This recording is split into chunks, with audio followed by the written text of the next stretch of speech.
Aujourd'hui, on va voir ce que c'est le levé tachyométrique. D'abord, il faut savoir qu'est-ce que c'est le levé. Le levé, c'est aller jusqu'au terrain et prendre les mesures nécessaires pour pouvoir décrire l'élément existant sur terrain sur un morceau de papier. D'accord? Ça veut dire c'est prendre les mesures et les noter. C'est ça le levé. Et tachyométrique, ça veut dire c'est mesurer de façon rapide. Si on divise le mot tachyométrique en deux mots, on aura tachyo, ça veut dire rapide, et métrique, ça veut dire mesure, ça veut dire mesurer de façon rapide. Qu'est-ce qu'on va mesurer de façon rapide? Ce qu'on peut mesurer de façon rapide au terrain, ce sont les mesures d'angle, d'accord? Les mesures d'angle et les mesures de distance. Les mesures d'angle et les mesures de distance, bien sûr, et dénivelé. Dénivelé, c'est la différence d'altitude entre deux niveaux ou bien entre deux points qui appartiennent à deux niveaux. D'accord? C'est ça ce que veut dire le levé tachyométrique. Ce qu'il faut aussi savoir, c'est que en levé tachyométrique, il existe deux types de levé. Il y a le levé planimétrique, c'est le cours d'aujourd'hui, et il y a le levé altimétrique. Qu'est-ce que c'est que le levé altimétrique? C'est prendre les mesures pour calculer l'altitude d'un point. C'est ce qu'on a vu dernièrement au cours du nivellement direct et nivellement indirect. D'accord? Pour le levé planimétrique, c'est toutes les mesures qui permettent d'obtenir les informations d'un élément au niveau de dimension. Qu'est-ce que c'est que les niveaux de dimension? Ce sont les coordonnées x, y. Ça veut dire comment on peut obtenir les coordonnées d'un point existant sur terrain en coordonnées x, y pour pouvoir le localiser au niveau de dimension. D'accord? Alors, le cours d'aujourd'hui se base sur ou bien on s'attaque au levé planimétrique. D'accord? Pour le levé planimétrique, il y a deux méthodes aussi. Nous avons deux méthodes. La première méthode, c'est le levé par abscisse et ordonnée. La deuxième méthode, c'est le levé par rayonnement. Tout d'abord, on va voir ce que c'est que le levé par abscisse et ordonnée. Le levé par abscisse et ordonnée il se base sur la matérialisation au niveau de terrain, un axe de référence. Ça veut dire vous devez avoir un axe de référence au terrain devant l'élément qu'on veut lever. Par exemple, une construction qui a cette forme-là. D'accord? Une construction qui a cette forme-là. Alors, pour pouvoir lever la construction, on va l'appeler A. D'accord? A. Laissez-moi agrandir l'image.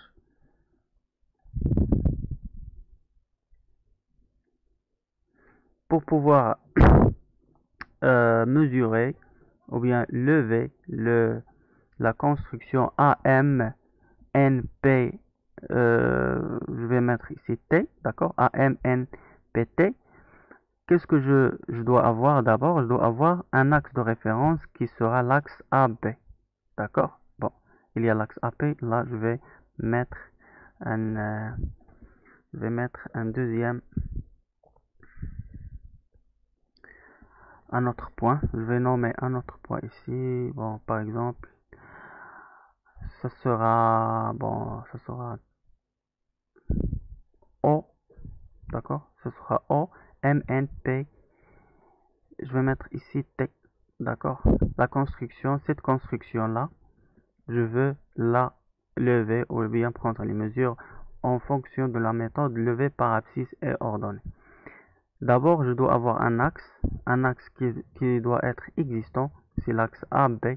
Que veut dire un axe existant AB? Ça veut dire que je dois avoir sur terrain le point A marqué sur terrain et qu'on a déjà ses coordonnées X, Y. D'accord? Et B aussi, je dois avoir ses coordonnées X et Y. D'accord? Bon, lorsque j'aurai deux points de référence au niveau devant ma construction que je veux lever, je commence à faire une projection du point M, du premier point qui est visible par l'axe, faire la projection du point M sur l'axe AB. Cette projection va me donner comme projection le point M', d'accord? M'. Et j'aurai un angle perpendiculaire en point M. Lorsque j'aurai cette projection là, bien sûr la projection sera juste visuellement. Vous savez, sera juste visuellement. Je vais mesurer la distance entre A et M et je vais la nommer la distance X, d'accord? X1. Bon, باش نعبر la construction OM-NPT ياك بلا méthode ديال le levé par abscisse ordonnée خاص يكون عندي un axe de référence اللي هو AB. هاد l'axe AB خاص يكون عندي الاكس والاي ديالها، و بي تاعي خاص يكون عندي الاكس والاي ديالها. ملي كيكون عندي هاد لاكس شنو كندير لا بروجيكسيون ديال لو بوين ام على ام بريم. ملي كندير لا بروجيكسيون ديال لو بوين ام على لاكس ا بي كيعطيني لو بوين ام بريم، كنعبر لا ديستونس ما بين ا اي ام وكنسميها لا ديستونس اكس واحد، ومن بعد كنعبر لا ديستونس ما بين ام و ام بريم وكنسميها لا ديستونس y واحد. D'accord? Après que j'ai fini de mesurer la distance entre A et M et je vais la nommer X1, je vais mesurer aussi la distance M' M et je vais la nommer Y1. D'accord? Après, je vais passer au point N. Au point N, je fais la même chose. Je fais la projection du point N sur l'axe AB et j'aurai comme point de projection le point N'. Après, je vais mesurer la distance entre N et A et j'aurai comme distance X2. Je vais mesurer. وبنفس الطريقة كندير البروجيكسيون ديال البوان N على لاكس AB وكتعطيني لو بوان N'، ومن بعد كنعبر المسافة ما بين A و N' وكتبقى ليا البوان X2. صافي. من بعد شنو كنعبر المسافة ما بين N' و بيان سور شنو تعطيني لا ديستونس Y2. صافي، كتعطيني لا ديستونس Y2. Après, qu'est-ce que j'ai fait? Je mesure la distance entre N et N' pour avoir la distance Y2. Et je fais la même chose pour le point P.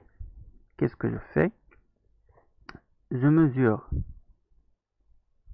la distance entre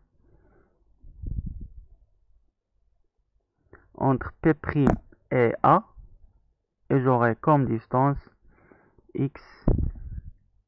X3 et je passe à mesurer la distance entre P1, P' et P, cette distance là, et j'aurai comme distance Y3. Bien sûr, je mesure avec une chaîne. وبنفس الطريقة كندير البروجيكسيون ديال البوان بي على لاكس ا بي نعبر المسافة ما بين A و P' وكنلقى X3، ومن بعد كنعبر المسافة ما بين P' و P، كنعبرها هذه بلا شين، كنعبرها في التيران وكنقيد شحال خرجت لي المسافة ما بين P' و P هي Y3. D'accord? Bon, ça c'est pour la méthode par abscisse et ordonnée. Cette méthode.